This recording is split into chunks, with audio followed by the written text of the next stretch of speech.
Magandang araw. Sa tutorial na ito, ituturo ko kung paano lagyan ng lock ang mga apps na naka-installed sa inyong mga cellphone para maprotektahan ang inyong mga privacy at personal na impormasyon.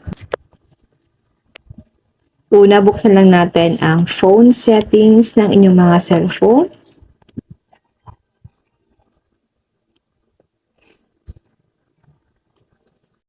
Pagkatapos, hanapin ang menu na Security Privacy o Password and Security. Maaaring magkaiba ang pangalan nito depende sa brand ng cellphone.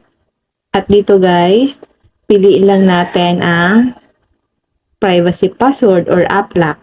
Tap lang natin itong Privacy Password.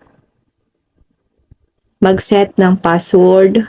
Kung unang beses nyo itong gagamitin, hihingi ng cellphone na gumawa ka ng password, PIN, or fingerprint. Ito ang gagamitin sa pag-lock ng mga apps. Tap App Lock. Makikita natin dito ang listahan or yung mga na-installed nating apps na nakasave sa ating mga cellphone. So, piliin lang natin dito guys yung mga application na gusto mong lagyan ng lock. Halimbawa, Messages, Messenger, Facebook, o iba pang personal na application.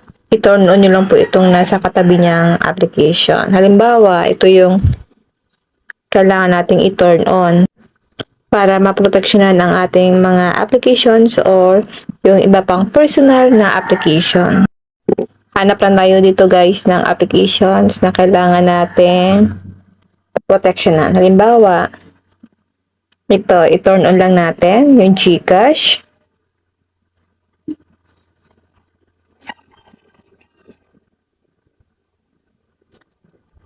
Tsaka ito.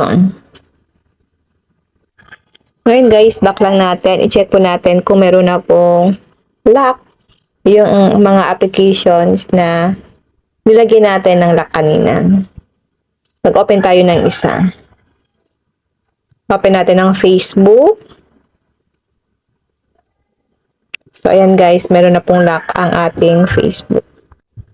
Kung walang app lock feature ang inyong cellphone, maaari kayong mag-download ng Trusted App Lock application mula sa Google Play Store. Siguraduhin basahin ang reviews at permissions bago mag-install.